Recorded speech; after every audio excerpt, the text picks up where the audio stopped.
대표 키워드만큼은 아니지만 조회량이 일정 기준 이상 나오면서 일반적인 세부 키워드보다도 입찰 경쟁이 없는 키워드들을 찾아서 등록하면 검색 광고의 효율이 올라가는데요.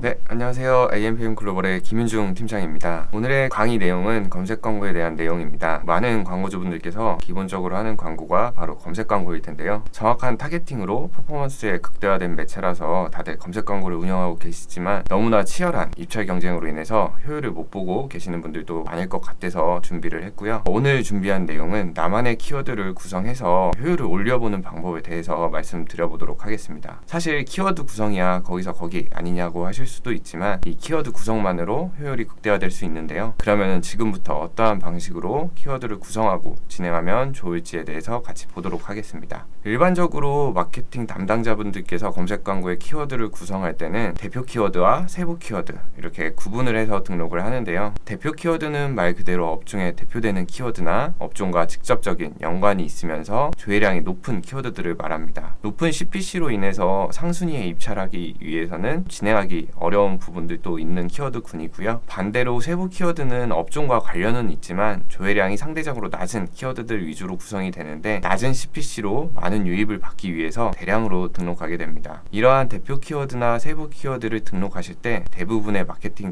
담당자분들께서는 자사와 직접적인 연관성이 있는 키워드들로 구성을 하여 등록을 하는데 대다수의 경쟁사 또한 마찬가지로 똑같은 키워드를 등록하여서 결국에는 입찰 경쟁이 심화되고 자연히 이제 효율이 떨어지는 현상들이 벌어지게 되는데요. 그래서 더더욱 나만의 키워드가 필요하다고 생각이 듭니다. 대표 키워드만큼은 아니지만 조회량이 일정 기준 이상 나오면서 일반적인 세부 키워드보다도 입찰 경쟁이 없는 키워드들을 찾아서 등록하면 검색 광고의 효율이 올라가는데요. 그렇기에 나만의 키워드를 발굴하실 때에는 몇 가지 고려를 해야 될 사항들이 있습니다. 일정 기준 이상의 조회수가 나오는지를 먼저 체크를 해보셔야 될 거고요. 저는 보통 이제 PC, 모바일 조회량이 1000회 이상의 키워드를 기준으로 잡는데 이 부분은 좀 업종마다 차이가 있어서 참고만 하시면 될 것 같고요. 그리고 조회량이 나오더라도 입찰 경쟁 상황을 체크를 해보셔야 합니다. 조회량이 많더라도 입찰 경쟁이 심하면은 사실 대표 키워드나 다를 바가 없기 때문에 입찰 경쟁이 적은, 즉 해당 키워드를 사용하는 경쟁사가 적은 키워드를 찾으셔야 되는데요. 마지막으로 위에 두 가지 조건을 충족하게 되더라도 고객을 타겟할 수 없는 키워드라면 의미가 없겠죠. 그래서 자사의 잠재 고객군을 타겟할 수 있는 키워드인지 충분히 고민해 보셔야 됩니다. 정리를 하자고 하면은 우선 조회량이 일정 수준 이상 나오는지 그리고 지금 현재 경쟁 현황이 어떻게 되는지 이 두 가지를 조금 잘 체크해 보셔야 될 것 같습니다. 자, 그러면 지금까지는 아주 기초적인 부분에 대해서 말씀을 드렸는데 본격적으로 나만의 키워드를 어떻게 발굴하는가에 대해서 말씀드려 보도록 하겠습니다. 핵심은 생각의 폭을 넓히라는 건데요. 남들과 같은 틀 안에서는 아무래도 남들과 비슷한 키워드 정도밖에 생각이 나지 않을 겁니다. 그럼 어떻게 하면은 생각의 폭을 넓히냐라는 생각이 드실 수 있는데 사실 답은 없고 많이 고민하면서 훈련을 해보실 수밖에 없는 것 같아요. 그래서 아직 훈련되지 않은 사람들을 위해서 제가 좀 생각을 어떻게 하면 좋을지 이렇게 프로세스를 간단히 정리해 보았는데요. 나만의 키워드를 발굴하기 위해선 먼저 업종 및 업체의 특성을 좀 잘 이해하고 있는 게 중요하고요. 그 이해를 바탕으로 잠재 고객군들의 니즈를 좀 세분화해 보면서 그 세분화된 타겟군들이 과연 어떠한 행동 패턴, 즉 어떠한 검색어들을 검색을 해볼지 생각해 보시면 될 것 같습니다. 지금부터는 이제 이 프로세스대로 한번 예시를 보면서 설명해 보도록 하겠습니다. 예시를 들 업종은 이제 꽃배달 업종인데요. 먼저 꽃배달이라는 업종 및 이제 업체의 특성을 한번 생각을 해볼까요? 잘 모르겠다 싶으시면은 그냥 꽃배달이라고 했을 때 떠오르는 키워드들을 한번 마구 나열해 보시면 좋을 것 같아요. 꽃배달 하면은 경조사라든지 뭐 선물, 화환, 생일, 당일 배송, 뭐 전국 배송, 뭐 여러 키워드들이 있겠죠. 이런 여러 키워드들 중에서도 잠재 고객군들의 니즈를 한번 찾아보자고 하면은 우선은 꽃배달 업종은 이제 화환이 주력이다 보니까 화환에 맞춰서 한번 해보도록 할게요. 화환과 경조사에 대해서.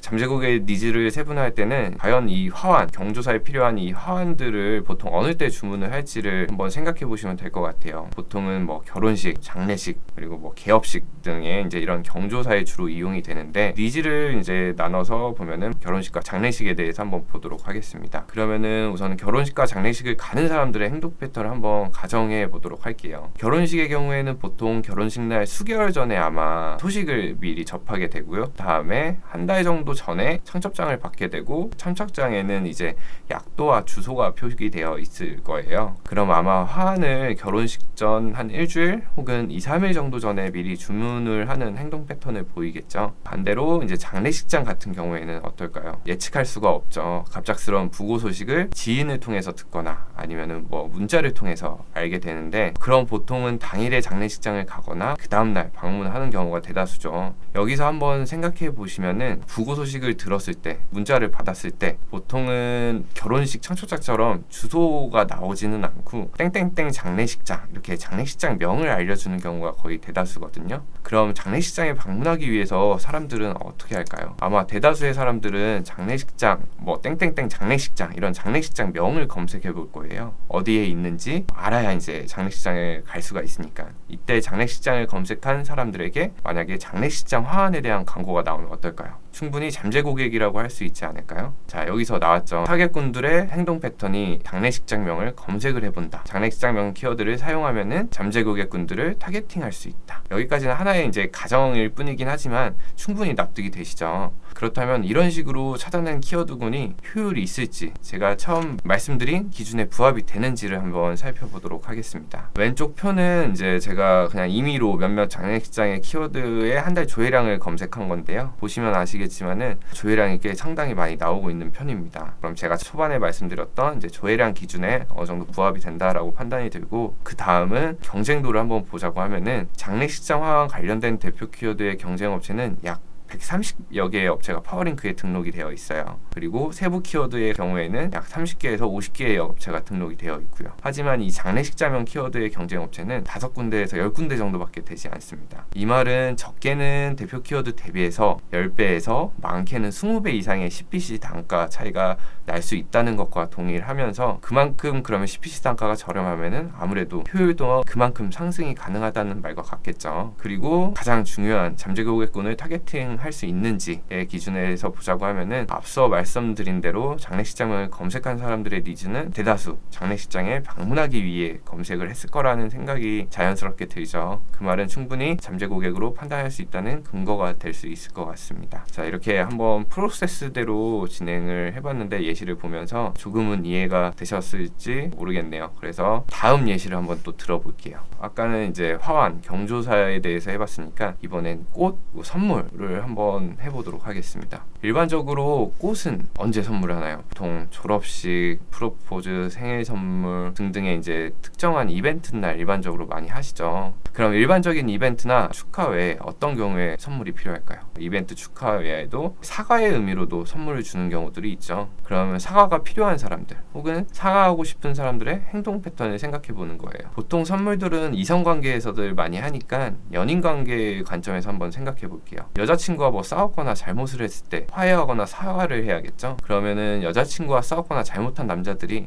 네이버에 어떤 행동 패턴, 즉 어떤 검색어를 검색해 볼지를 한번 고민해 보시면 좋을 것 같아요. 제가 생각했을 때는 여자친구와 싸웠을 때 어떻게 해야 되냐, 여자친구의 화를 어떻게 풀어주냐, 이런 검색어를 검색해 볼 수 있지 않을까요? 물론 키워드라고 해서 꼭 단어만 생각하실 필요는 없고, 저처럼 이렇게 여자친구 화났을 때 어떻게 해야 되냐 이런 식의 키워드들도 충분히 등록을 해볼 수 있습니다. 저는 이런 키워드를 간접적인 연관 키워드라고 부르는데요. 꽃배달과 사실 여자친구 화났을 때 이 두 가지 키워드만 놓고 보면은 직접적인 연관성은 좀 떨어집니다. 하지만은 충분히 연관성을 찾을 수 있는 키워드 조합이긴 하거든요. 그러면은 이 키워드들도 과연 효율이 나오는지 한번 기준에 맞춰서 한번 보도록 하겠습니다. 간접적인 연관 키워드의 월간 조회수입니다. 장례식장 키워드에 비해서는 조회량이 그렇게 많지는 않지만 1000회 이상 조회되는 키워드들이 있다라고 하면은 제가 아까 처음에 말씀드린 대로 조회량이 어느 정도 나온다라고 판단해도 된다라고 말씀드렸었죠. 그리고 여자친구와 싸워서 문제를 해결하기 위해서 네이버에 질문해보는 남자들이 한 달에 대략 합쳐보면 한 2000명은 되는 것 같아요. 다들 힘내시기 바랍니다. 경쟁도를 한번 체크해 볼까요?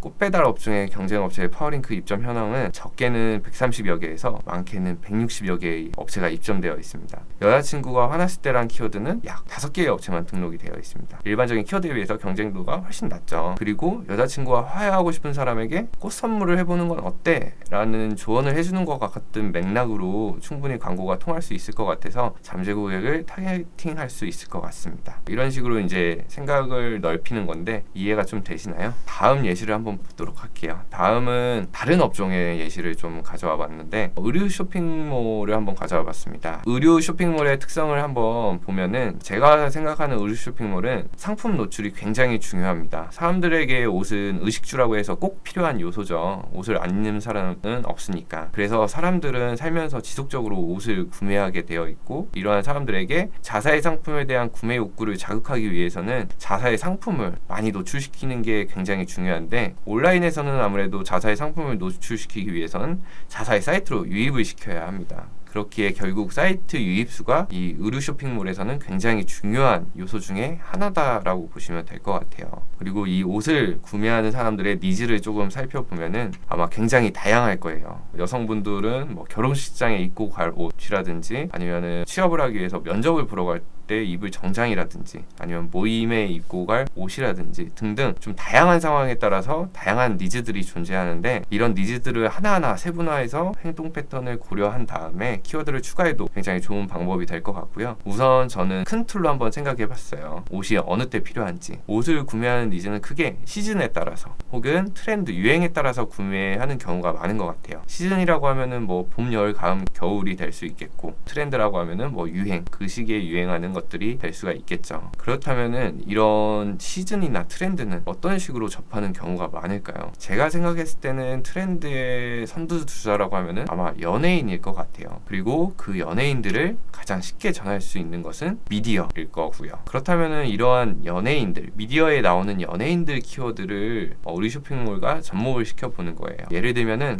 최근에 한창 인기가 있었던 갯마을 차차차라는 드라마가 있었죠. 주인공인 김선호 씨와 신민아 씨의 연관 키워드들을 한번 사용해보는 건데요. 제가 조회량을 검색했을 때 신민아 원피스, 신민아 옷, 아니면 혹은 드라마 이름인 갯마을 차차차, 김선호 셔츠, 갯마을 차차차, 신민아 원피스, 이런 식의 키워드를 쳐봤는데 조회량이 엄청 많아요. 이 말은 사람들이 그만큼 미디어를 보고 그 사람들이 입고 있는 옷들, 패션들, 이런 것들을 엄청 신경 써서 보고 검색을 해본다라는 의미로 파악이 되거든요. 실제 밑에는 월별 검색량 추이예요. 해당 키워드들에 보시면 아시겠지만은 갯마을 차차차라는 드라마가 시작됐던 7월, 8월부터 조회량이 수직 상승을 하게 돼요. 그만큼 아무래도 미디어나 연예인들의 영향력이 엄청 크다라고 볼 수 있겠죠. 그래서 실제 제가 예시로 든 키워드들을 좀 비교해보자고 하면은 여자 원피스의 대표 키워드의 경쟁 업체는 약 160여 곳이 등록이 되어 있고요. 파워링크에 여자 원피스 세부 키워드는 40군데에서 60개 정도가 등록이 돼 있더라고요. 근데 갯마을 차차차 신민아 원피스 조회량이 2만 회 이상이 나오는데 경쟁 업체는 사실 5군데 미만으로 등록이 되어 있어요. 그 말은 CPC 차이가 엄청나게 차이가 나겠죠. 그리고 조회량도 엄청 많기 때문에 유입수도 꽤 상당히 많을 수가 있을 것 같아요. 이런 식으로 미디어와 연예인에 관련된 키워드를 접목해보는 방법, 이런 식으로도 진행을 해보실 수가 있을 것 같아요. 어느 정도 좀 이해를 하셨는지는 모르겠어요. 근데 제가 굳이 이제 좀 이해를 하기 쉽게 단계별로, 프로세스별로 나눠서 제가 설명드리긴 했는데, 사실 업체에 대한 특성, 업종에 대한 특성, 잠재 고객에 대한 니즈, 그리고 타겟군들이 어떤 식으로 행동 패턴을 하는지, 어떤 식으로 검색어를 치는지, 사실 이 부분들이 단계별로 나눠진 게 아니라 어떻게 보면 이제 복합적이고 이제 유기적으로 연결되어 있어서 이런 부분들을 모두 고려해서 생각하실 수 있으면 좋을 것 같아요. 이런 식으로 생각하는 습관들을 많이 들이다 보면은 새로운 광고, 새로운 업종에 대한 광고를 하더라도 남들이 생각하지 못한 키워드들, 그리고 효율이 잘 나는 키워드들, 이런 키워드들을 조금 발굴해낼 수 있지 않을까라는 생각에서 이번 강의를 한번 준비해 봤고요. 강의는 여기까지 마치도록 하겠습니다. 지금까지 강의 시청해 주셔서 감사합니다.